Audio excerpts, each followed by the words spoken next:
What's up, everybody? Welcome to the CanesInSight Daily Podcast, powered by Andrade and Levine Accident Attorneys. Got a big potential flip here with Kenton Dobson, top 10, top 11, top 15 player in the class of 2027, potentially flipping from the Miami Hurricanes, where he's committed to UNC. He's got a crystal ball from Steve Wilfong. We'll talk about that in a second, what that might mean. Also going to bring on your favorite insider, Seth Cooker. Always get a lot of requests for Seth when he's on. We'll bring him on to talk about what he saw this Sunday at the game. Obviously, he was at practice, so this guy's plugged in as it gets. He knows what it's supposed to look like, and obviously some of the stuff that we talked about on prior shows you saw on the field against Notre Dame. So we'll talk to him.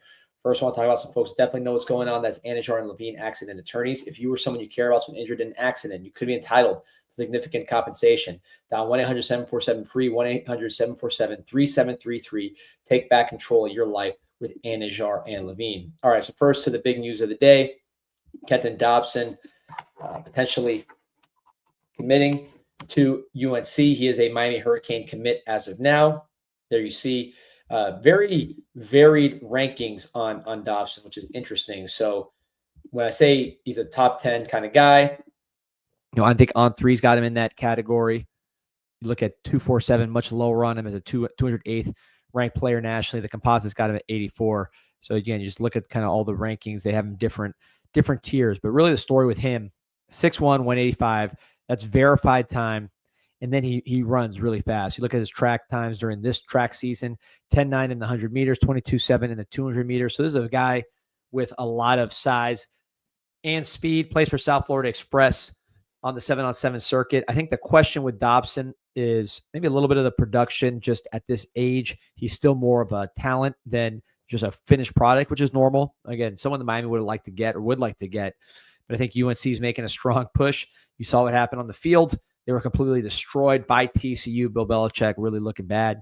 A lot of people know my kind of views on Belichick. I think the Patriot way is a lot of Tom Brady and cheating. And I think he thought that he would come into college and be able to do things easily. And he's learning the hard way that it's not that easy. And when you recruit bad players, you put a guy like Mike Lombardi in charge of personnel, doesn't know what he's doing, and you operate just with a big ego, you get the results you got against TCU. Now, to be fair, we saw Mario first year with inheriting players. Middle Tennessee State lost. It takes a while to build up your program. So we'll see what happens with UNC.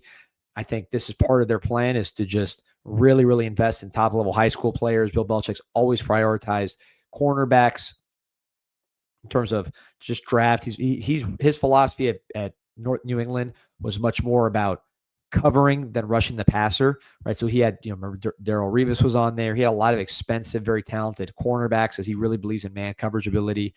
So I think a guy like Dobson, it makes sense that he'd be prioritized. But yeah, polarizing player, guy with a lot of ability, maybe more of a upside guy than a finished product, but Bill Belichick making a strong move. Now, one of the questions here is, would this guy reclassify? He's in the class of 27. You look at similarly ranked players, Malachi Toney, who we saw on Sunday, Armando Blunt, who we also saw on Sunday, two guys from the Miami-Dade County, Broward County area that reclassed. Dobson from Miami-Norland, same school as guys like Xavier Rhodes, some of Duke Johnson, some really good players. You could potentially see him reclass. If he did, just from a Miami standpoint, you have Jalen Waters committed, who you think is one of the best corners in the country. Brody Jennings, which was a huge get from Michigan. Jacksonville kid. Jontavius Wyman, who you flipped from Georgia, fast, athletic player out of the Atlanta area. And then Camden Portis, son of Clinton Portis, who's really, really having a good season as a nickel. With those guys, you feel good about the corner position. Obviously, if Dobson reclass, you still take him, but this is an NIL deal, and North Carolina's making an aggressive push. So this does not surprise me. I think he's been kind of shaky for a while, just dealing with him media-wise, seemed like he was looking around. So not a huge surprise that he could potentially flip. We'll keep you posted, but that's the scoop from 247 on 3. They're calling for Christopher flips to UNC, and I think that is actually very, very possible. So with that, we will bring in the insider himself, Seth Cooker. Seth, how are we doing?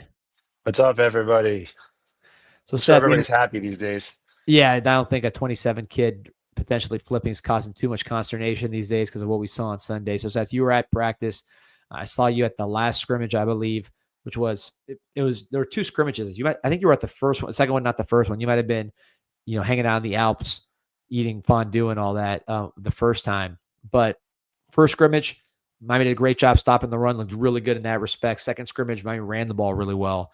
And I think you saw both of those things against Notre Dame. We did. So just talking about, yeah, go ahead. We saw a lot of what we saw in practice come to fruition. I mean, there were things that I was surprised about. I was a little bit surprised about the defensive line rotation. I'm not surprised now looking back after seeing the game, but I thought there'd be more players that probably would have played. They pretty much played four guys for the most part. Um, we're going to see the other guys. I think that team, that moment, and they didn't really need because we had the time of possession almost the whole game and pretty drastically until the very end. And I don't think they felt like they really need to take a stretch and put in one of the younger guys because the older guys are fresh. On the flip side, on the offensive side, I was very happy to see Josh Moore get in the game. I'm high on him. I didn't know if he would actually get in the first, Florida Dame. He's got to get his feet wet, but they threw him right in there, and so that was good to see. But for the most part, people asked about, Lou lost all his receivers, and you and I said the major difference is these guys they catch everything that's thrown to them, and we saw that they get open, they catch, and that keeps the drives going. And I think they're only going to get better. This group has got the potential to be a very good group. And what else, D? I mean, the running game we knew, the offensive line we knew. It's not surprising. Notre Dame fans were surprised, but we weren't surprised. Yeah, we knew that Carson was going to get protected. We knew that there were going to be holes there. Maybe push them around.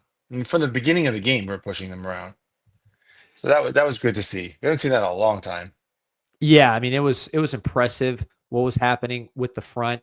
I think Notre Dame, when you hear their fans talk about this game, they're very much focused on the fact that, hey, we got pushed around on both lines. It's funny because you see Miami fans, and they're like, the running game was predictable, whatever.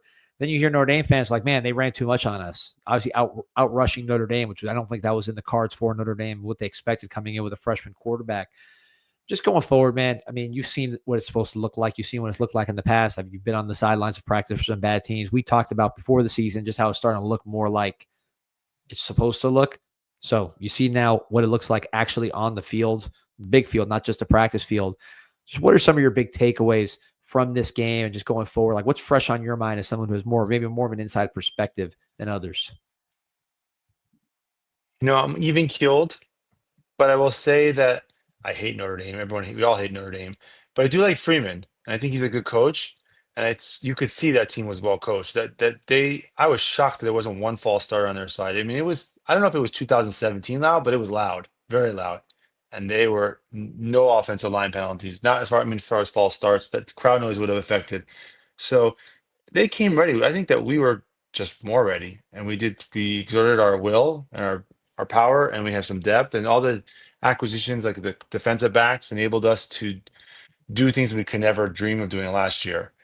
And I think moving forward, there's definitely rooms for improvement. I know we all got a little bit nervous with the play calling after somewhere in the second half, they decided to pull back some of the reins. I mean, I hear it from both sides. There are parts of me like I'm more of like when you're up, go for the kill. That's my personal nature. But I also could, Carson's in his first game with us. The receivers were young. You don't turn the ball over at that point. You should win. And I think they also looked at Syracuse, what happened to Syracuse when we went up, and we kept on trying to throw the ball, and then we just let the team back in. I think that was my opinion. That was probably a little bit on the back of their minds. And that one play where I think it was Shamar, was third down, relatively short, and he just slipped. He doesn't slip. Maybe he gets the first down, and then we wouldn't be talking about this. So that's just the fluke that happened. And yes, I still believe, guys, that we were a little conservative, but in the end, I'm thrilled with the outcome. I'm thrilled the way we looked in all aspects. I was shocked that our kicker kicked that kick. I mean, honest with you, I mean that's one thing that I saw in practice. I saw lots of misses. So that was a surprise. Yeah, and I bit the practice where they made them all. It's one of those things where it's been kind of up and down. But I think the confidence of that kick, this guy's got a great leg. I think he's going to trend up. The penalties, not over. It's funny because you look at the penalties, right? So 51 yards, not great for the Miami Hurricanes, 51 penalty yards, but that is an improvement over what you averaged last year. Last year you averaged just about, let's see, 67 penalty yards, 118th in the country. So 67 to 51, significant improvement. Just for some perspective, and there's only one game that would have probably ranked in the late 60s, early 70s as far as the rankings. Not great, but again, you were 118th last year. So I think it was clean in that standpoint, but more importantly, clean from a turnover standpoint, 0 turnovers. You were at that night scrimmage, weren't you? The night one where Beck threw a couple picks. Yeah. So Yes.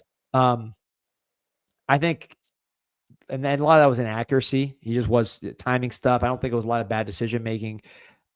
My view on Beck from watching him in this game, I think with this protection, with his experience, he is going to be a very, very safe quarterback in terms of managing the game and avoiding negative plays. This was the best turnover team he's playing all year, the best defensive backfield he's playing all year, and really passed the test. So from your standpoint, having watched Beck in camp and now watching the games, what do you see out there? I think Beck has, I don't want to say potential because he's proven it already before, but if you compare it to last year, you can call it potential. I see him. He has a stronger arm than I would have thought seeing him on TV. I think he's a very strong arm. And then in practices, he has touch. He missed a couple of deep balls. We didn't throw that deep that often, but again, their secondary is really good. And I think that he knew, I think the team knew that. And so they were definitely cautious about what they were throwing, how they were throwing. But and we talked about this, like Cam Ward was Mr. Flash, love him. He's going for the juggernaut almost every play. Whereas Cam took what they gave him, and he's going to continue to do that. And I think the tight ends are going to get the ball. Malachi, Tony's obviously going to get the ball underneath. You're going to see running backs get the ball underneath, and then he'll also go deep. He's just more. I think he's more. He's more of a pro quarterback. He's going to be more. We're getting the ball around, spreading the ball to different players, different parts of the field. And the defenses are going to have a hard time taking things away because he'll go whatever they're giving him. He'll literally read that. He'll see that. And I like Carson. I think, Carson had a great game, actually. That's my opinion. Marty Brown, number 6. I just interviewed him for Storm Sessions. So that should be coming out sometime this week. But I know you were at that last scrimmage where both he and Lyle ran really, really well. Fletcher was out at that time. He's obviously fine now. But Marty Brown ran really, really well in full contact. You saw that. I think we talked about, hey, man, this guy's good, better than maybe we thought he might be after seeing him in that scrimmage. So seeing a guy like that when your third running back on paper is dragging Notre Dame defenders into the end zone, which is a top 10 defense last year. But what does that say about your depth? I remember when one of these years where Duke Johnson got hurt, we had to move Dallas Crawford to running back and he was pretty good. Like that was like a good guy to have moved. But the running back depth where your third running back is really running over one of the better defenses in the country, I think that shows how far we've come. Tremendous far. And the fact that it's shorted to be in this game, you have 3 guys that could be stars anywhere, and one of them got dinged up and didn't play most of the game. You need that, especially this physical as we want to play and are going to play. You need that, and they're pass protecting, they're they're running.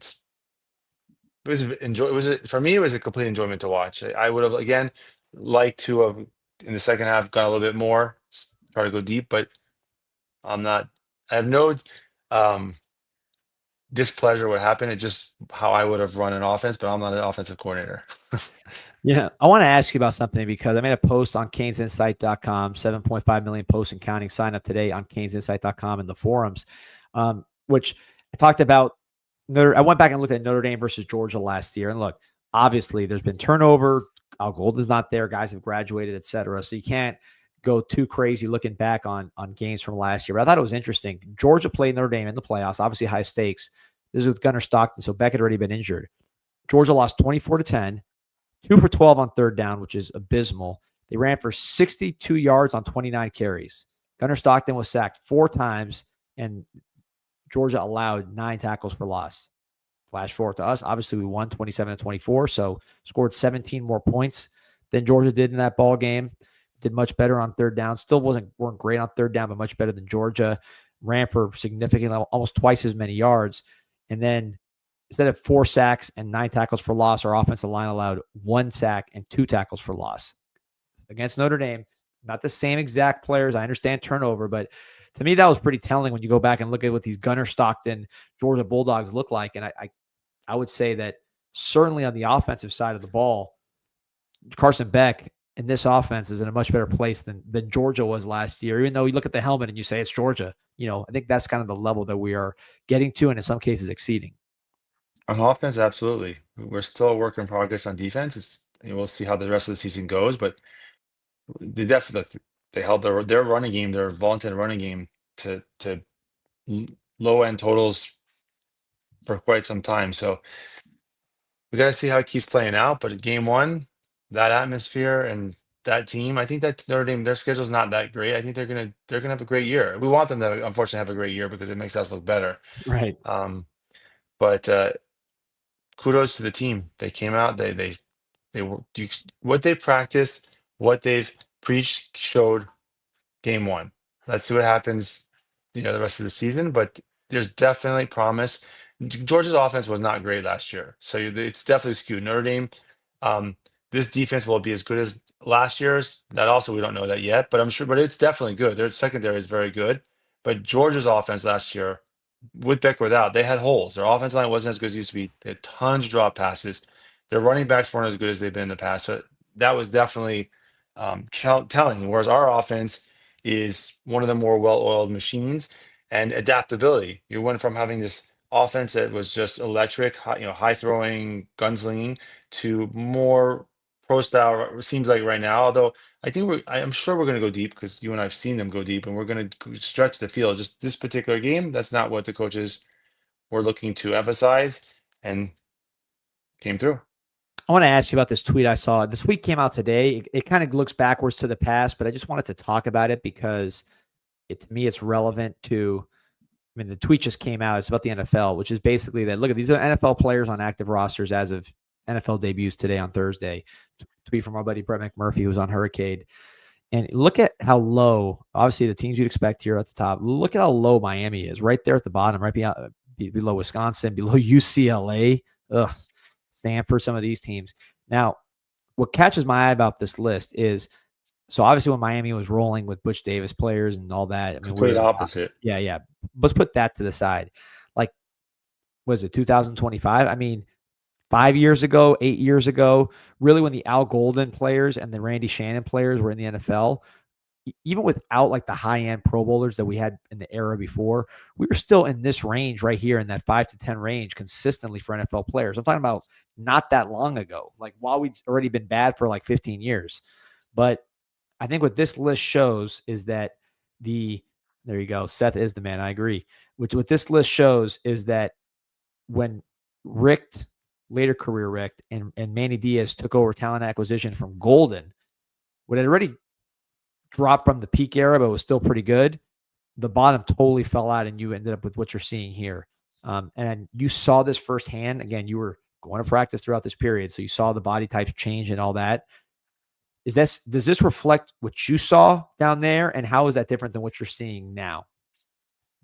So the biggest thing I can tell you where you can really see the difference, you can see it in a lot of places, but specifically special teams. So special teams, like if you looked at during like the Manning days and all those, when the downcline, they look like not even good high school players. No disrespect if you were on special teams for you at those times, but it just wasn't there. And when you look at what was there, it just went down to different position groups. So we might have recruited one stud at defensive end, and they made a really solid defensive end, but behind them was basically nothing. There was no depth. You had plug and play some good players. Back in the day, it was 2-3 deep, easy. And that's what Mario's trying to do. He's filling the cupboard. And I like what he's doing because Mario and his team adapts to the rules. So when they took away, when they said, okay, you can have more scholarship players, doesn't mean you necessarily have to have all, 5-star defensive tackles, but you can then get players that maybe are specializing in kickoff return or specializing in, we need 3 kickers or whatever it might be. And you bring in these guys and you budget your money, and which alludes to partially what's happening with that possible flip, but you have to use your money wisely. And it's just because the guy wants to come, if he's asking for too much, that all factors in these days. Yeah, we just talked about some of that with Kenton Dobson at the top, the corner who may potentially reclass, flip to UNC. at some point you got to pick your battles. You got a lot of transfer portal cornerbacks not committed. They're out there playing and shutting down Notre Dame. Those guys were not cheap, and obviously it was worth the money based on what you saw on Sunday compared to what you saw last year. You have Jalen Waters, who they think is one of the best corners in the country. Brody Jennings, who you worked really hard to flip from Michigan. Dontavius Wyman, you flip from Georgia. Camden Portis, who we talked about, is kind of a rising player with rising value. So all these things make it tough when you want to reclass a kid. So, you got to make sometimes tough decisions and really figure out what you want to do. I think certainly someone like Malachi Toney, have your money well spent, right? Ruben Bain, Francis Malinois. But starting with Toney, I mean, did you see anything different in the game that you weren't seeing in practice? It feels like he did that every single day. Yeah, I think we downplayed it, but every practice he was like that. Every practice he was like, it was like he keeps looking. I'm like who is this guy? And he came out to Notre Dame. They said, who is this guy? Same thing. At the end of the game, they put their best corner on him. It's like, he's the deal. He is the deal. And he works hard. He's a good kid. Comes from a good family. Like, it's nice to see. 17. It's remarkable. Yeah, you know what I was doing at 17. I mean, it's crazy. This guy's playing at UM. Your kids are doing crazy stuff at 17. They were a beast, but I definitely wasn't on the level of these kids. So I want to talk about a question for you before you go on.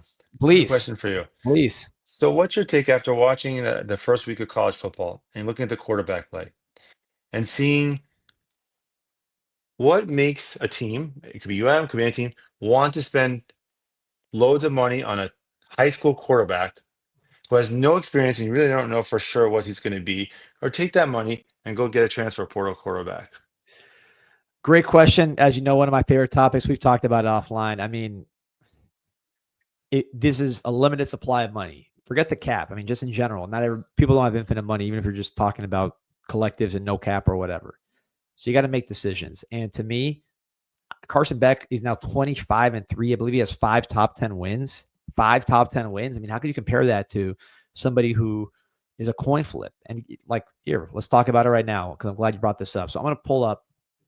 Let me pull up here the player rankings for the class of 2023 at the quarterback position, right? So let's go to the quarterback position here. This is going to be the class of 2023. Give me 1 second.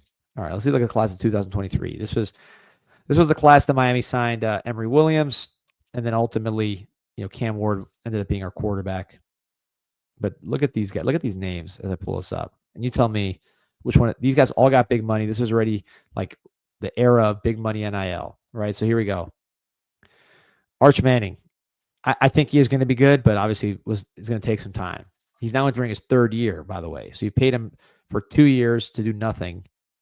And then now his 3rd year, he still has time to grow, right? So 3 years of getting paid to do nothing. And then this year, still learning. Nico transferred, got paid a ton of money to do nothing for Tennessee. They went to the playoffs, but he was one of their worst players. And then he left anyways. Left them high and dry. Dante Moore, I think, is going to be a good quarterback for Oregon, but obviously he signed with UCLA. Jackson Arnold, I think, is going to be a good running quarterback, kind of a true dual threat for Auburn. Signed with Oklahoma, right? So these guys, none of 2 through 4 gave any value really to their team that was paying him. Malachi Nelson, 0 and gone. Jaden Rashada, 0 and gone. Aiden Childs signed with Oregon State, now at Michigan. Austin Mack signed with Washington, now at Alabama as a backup. Avery Johnson, pretty good player for Kansas State, not the best passer, but he's solid. Messina, never seen him. Lincoln Kineholtz beat out for a job from another guy who was a 5-star high school kid. Eli Holston, now at Pittsburgh. Novosad, never seen him. He got beat out by a transfer. Kenny Minchie, haven't seen him. Ricky Collins transferred. I mean, you can go down the line. Dylan Lonergan, I believe he is now at Boston College as a starting quarterback. Malachi Singleton, I don't even know where this guy is. Sam Levitt, you probably remember this name. He's at Arizona State. So if you're the player guy bringing in players in college, do you take a guy that's potential as a high school player? Do you still go after that high school 5-star guy? Do you go after someone in between, or do you say, I don't really care about high school and I'm going for transfer? If it's me, what I would do is I'm getting transfers, spending money on transfers, right? Then I'm after that, they're like proven transfers, the Carson Becks of the world. I'm putting a lot of, I'm sacrificing other positions maybe because this is going to be an expensive item, but I'm going to make sure my quarterback is someone that I know has experience, that's already had their learning curve, it's already gone through the growing pains, and is ready to rock and roll. This is my, this is a lot of people's jobs right on this position. So I'd rather go and spend money on someone that I know is good and someone I know has experience and knows what to do and has already gotten a lot of the growing pains out without getting paid. I agree. So that's the first thing I do. Then you also have to have young guys in the pipeline. So to me, I do this two ways. Number one, high school, I am getting high upside players. High upside players that you trust the intangibles. So you got to trust the kid. You got to believe the kid's going to work. He's got the quarterback stuff between the ears. Check. Then I'm getting high upside guys that either A, are multi-sport players, meaning they play basketball and football. They play baseball and football. They do something and football. Or if they're not a multi-sport athlete, I'm getting guys that can run. And I mean, not just run a little bit. I'm talking about run for like 1,000 yards. So if I'm using that criteria in the NFL, okay.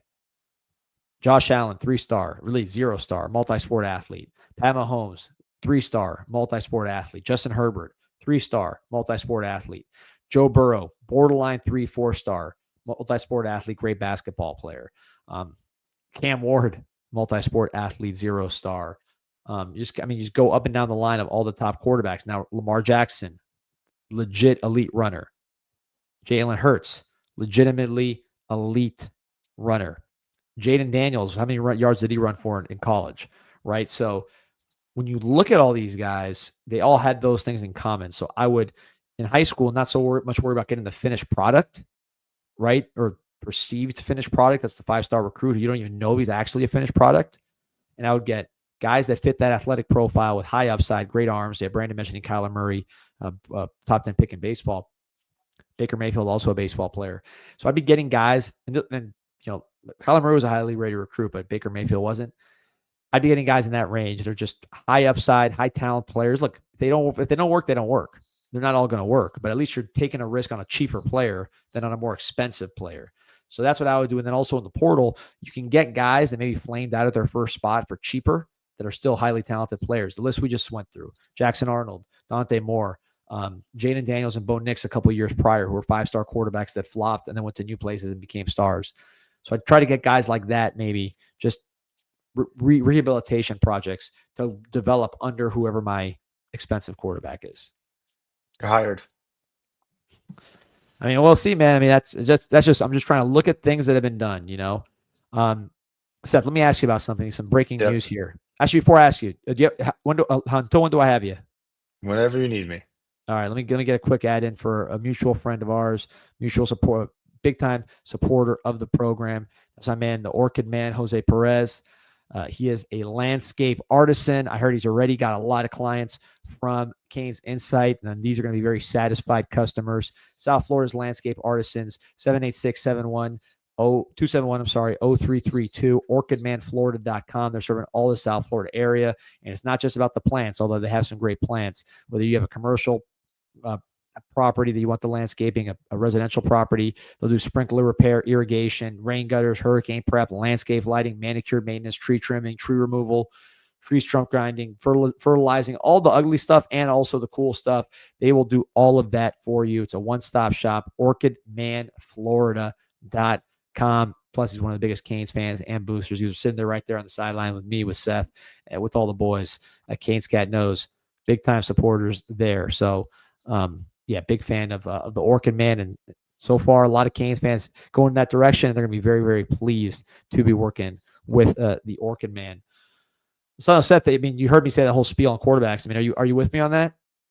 I'm with you 100%. I think that's where it's gone. You 100%. I just look at college football today, even for Florida State, and I'm not a big Castellanos fan, but he has experience, and you could see the experience in that game. Every time there's a guy that came for me that I saw, an experienced quarterback that has played, outshine the doesn't matter who was 5-star, whatever, the guy that has no experience.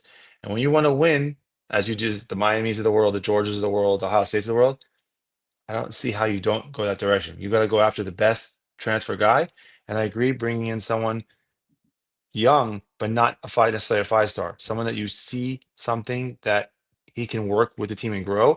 And if he blossoms, great. You plug him in. If not, he'll transfer somewhere else, and you just start the whole process again. And you got to have the transfer quarterback with experience to win, because you don't have to. There's no, especially the playoff and the way college football is, you don't have time. Yeah, I mean, look at the play. Who did good in the playoffs last year? Let's see. Who are the two final quarterbacks standing? Obviously, they had great teams around them, but it was Will Howard, experienced quarterback, not the Experience. best, not the most talented quarterback, but he was good, and that experience helped him get to the finish line. On a team that really they had some adversity. Ohio State, they lost twice. They could have easily folded, but they had a veteran quarterback at the helm, and then Riley Leonard. Right, we saw Notre Dame with that. Not quite as good without him. I think CJ Carr is going to be really, really good, high school kid. But Riley Leonard was ready to rock and took him all the way to the championship game. And there were others as well in that mix. Quinn Ewers, another transfer guy. So Sam Levitt. So yeah, big fan of the transfer quarterbacks. Already getting a lot of comments about CJ Bailey and some other guys that we've talked about on the show. I want to talk to you, Seth, about a rule change that just came in. Giving a lot of breaking news today on the show.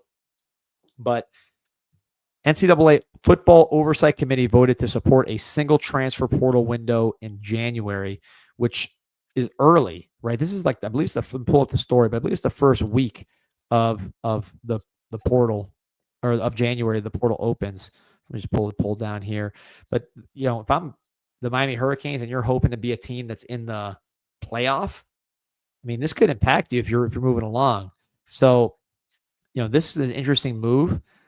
I would probably move it back a little bit just to give the playoff team some chance to get their situations done. As a CanesInSight message board owner, I wish we had two portal windows because they're very good for traffic. But it's interesting, man, because you could basically, before in spring, you kind of had to be careful to make sure guys didn't transfer with reps and stuff.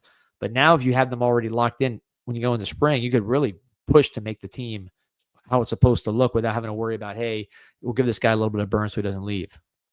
So I'm curious your thoughts. So we have the whole Xavier Lucas footprint template.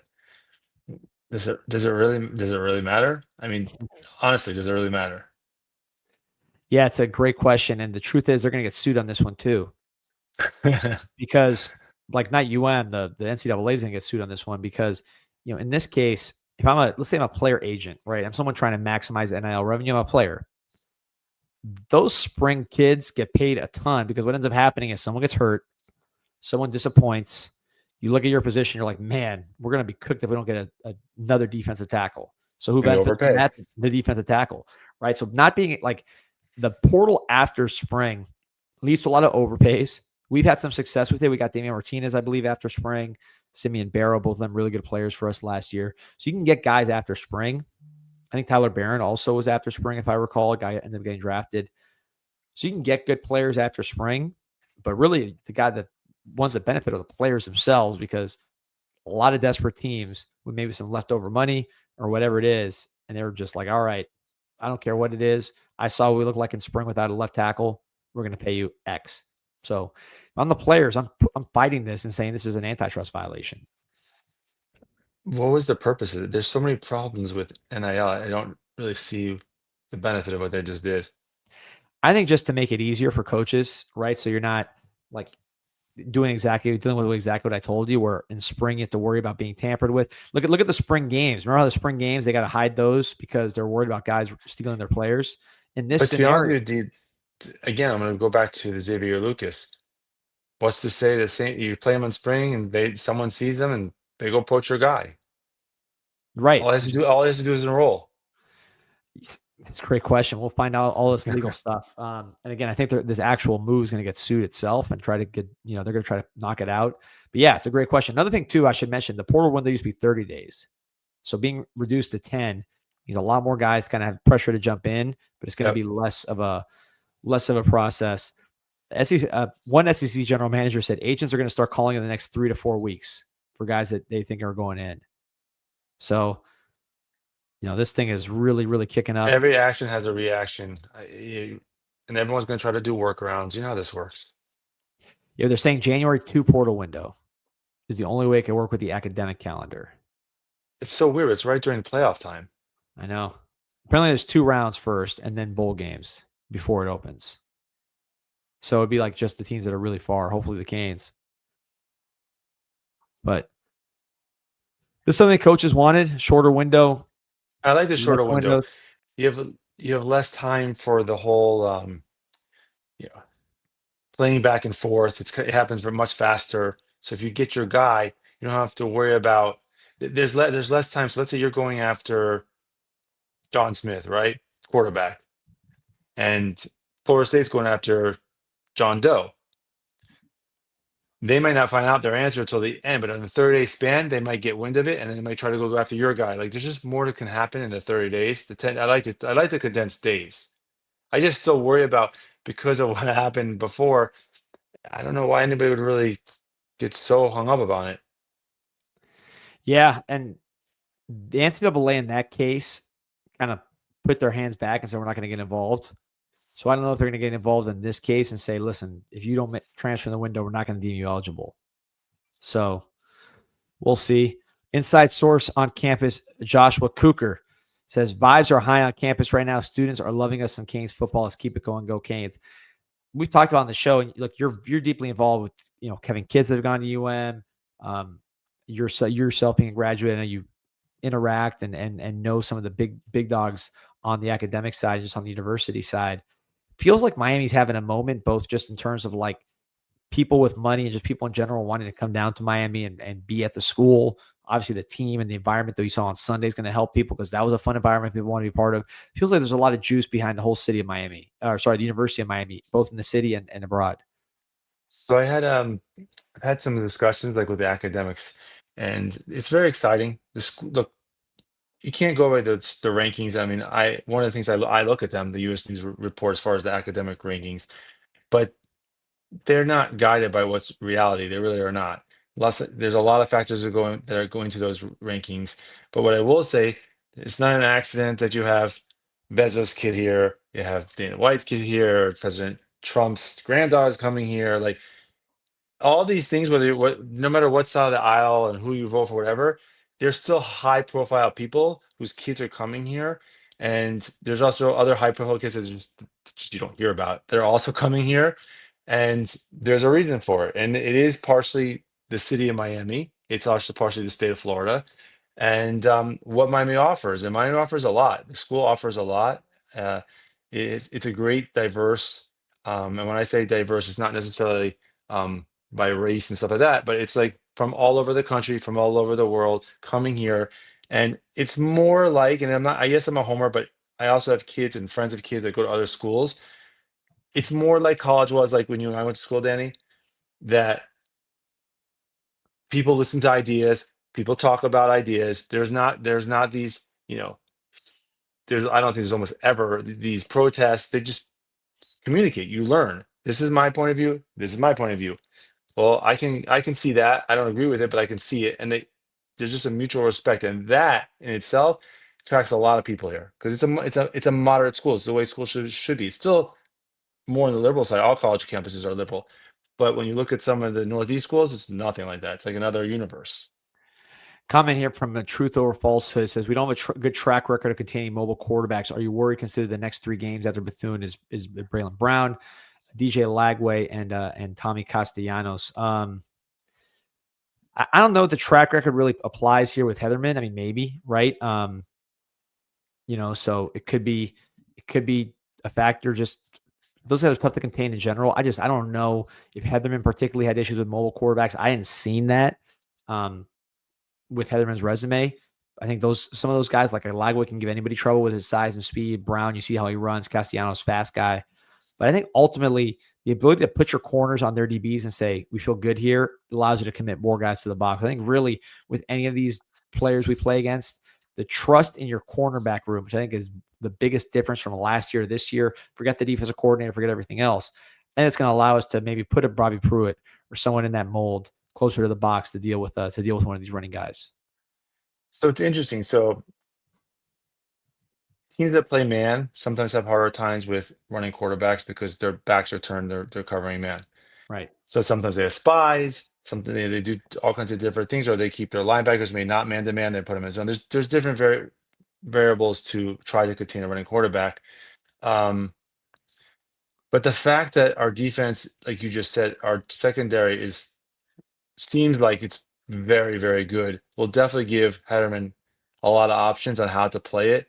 I mean, we played the USF quarterback last year, and at that point, our defense was still playing well. It didn't do that much. Um, I don't know. Well, you have to find out, but I'm not as worried. We played BC also last year with the same running quarterback. Now, granted, it's not Florida State, it's BC, but he didn't do that much against us either. So it's harder when the running quarterback can actually throw the ball. That's just another thing. Lagway can throw the ball, but the Florida State guy, and USF guy, he's not bad. He can throw the ball. Yeah, I think 2 years ago he played Boston College, and I want to say he played. Let me pull up that up. Let me pull up that box score because I'm curious. Yeah, we killed Boston College that year. That's when you knew something was changing because typically those Boston College games in the cold are tough for the Canes, but the Canes completely destroyed. Yeah, Castellanos played in that game. So here's Castellanos' stats against the 23 defense, which is pretty average. 15 of 25, 151 yards, 6 touchdowns, 1 touchdown, or one touchdown. Sorry, let me say again. 15 of 25, 151 yards, 6.0 average, 1 touchdown, 2 interceptions, 65 QBR, but he ran for 130 yards and a touchdown. Wow, he ran for a ton, 130 yards against us, but the team didn't do anything. I bet a lot of that was probably just kind of letting him go because that was a blowout win for Miami. So Miami's seen Castellanos before, not a lot of the same people, and really not a lot of the same defensive coaches either, but Miami's seen him, and we'll see. You limit him to 20 points. I think we'll score more than 20 against FSU, no problem. I think our offense is going to be. This was the test, and you had 0 turnovers. I'm licking my chops to play Florida State. They're going to come in so overconfident. They're going to do the same smack that they did with Alabama. We're not Alabama. It's funny. We in the past we would say something like that as like a negative, like we are not Alabama. Now it's like we're not Alabama. We're not Alabama. Alabama's Barstool account tweeted. Let me see if I can find it here. But they tweeted something like, "Man, I would do anything for a pass rush like Miami." It's like, man, really? It's been a while since we saw that coming from Alabama. So that's the sign of the times. I'll pull the tweet right here. That's a sign of the times when Alabama fans are pining for Miami's pass rush and Miami's offensive line, Miami's personnel, which shows you times have changed on both ends. Here we go. Barstool Bama would do anything for a pass rush like Miami's. That's funny. Yeah, times have changed. Times have changed. Real quick, I want to talk about our friends at the Miami Hurricane Team Store. There's a huge event on Saturday. There's going to be an autograph signing with CJ Daniels and Malik. Sorry, on Sunday. I apologize. Saturday, they're pretty busy. On Sunday, after Bethune, big autograph signing, CJ Daniels, Malachi Tony, right before football games. You don't have to miss your football games. 12 to 1 p.m. at the Thesis Hotel next to, these afternoon shows. I gotta get my bearings. It's at right. the Thesis Hotel. It's underneath. Right next to the Thesis Hotel, underneath, however you want to say it. Go to the Thesis Hotel, you'll see it right there. The Miami Hurricane Team Store, MiamiHTS.com online. But do you want to do this when you want to be in person? Sunday, 12 to 1 p.m. CJ Daniels, Malachi Tony, 2 of the best receivers, certainly on our team and maybe in the ACC. They put on a show on Sunday. Great dudes as well. I've talked to both these guys, interviewed CJ Daniels for Storm Sessions. Great individuals. You want to meet these guys. You want to talk to them before they blow up even further, because after that Notre Dame game, their star is rising. So catch them while they're still young at the Miami Hurricane Team Store Sunday, 12 to 1 p.m. So Seth, before we get out of here, just kind of final thoughts. We're 1,500 on. You attract the masses. Please like and subscribe to the show. So what are your final thoughts here on a very, very fun and relaxing victory week? Got that big game out of the way. I like that we have a little bit scrimmage this Saturday, so I don't have to be stressed 2 weeks in a row. And then it starts back up slowly, maturely, and looking forward to it. We've been saying that we've been waiting for a long time. I've been waiting for a long time. And this is cliche, but it's one game at a time, especially with us. One game at a time. Let's see what happens. There's a lot to like. Especially in the remaining part of the schedule. I mean, Notre Dame was probably the most difficult matchup player to player. There's other things that make other matchups difficult, but that game, first game, that was a big win. That's a huge win. No doubt. And look, some big games coming up. USF's not going to be a cakewalk. We'll see how they do against Florida. they're pretty tough in my opinion with the way they can run that quick pace offense and the energy and motivation they have. UF, we know that's going to be a tricky game with DJ Lagway. FSU, that offense, not something you see every day. So this is going to be a pretty, after this game, which you just hope he gets injured. It's a clean game. Guys play and play well. It's going to be a pretty daunting stretch. There'll be a bye mixed in there between Florida and FSU, but big stretch for the team right out the gates. It's not like you win Notre Dame and then you chill for a minute and you're 5-0. I mean, you got to really work for these wins. Agreed. All right, Seth, man, appreciate you.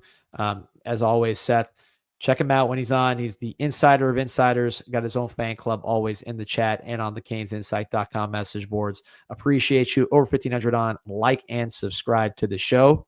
Go Canes. Go Canes.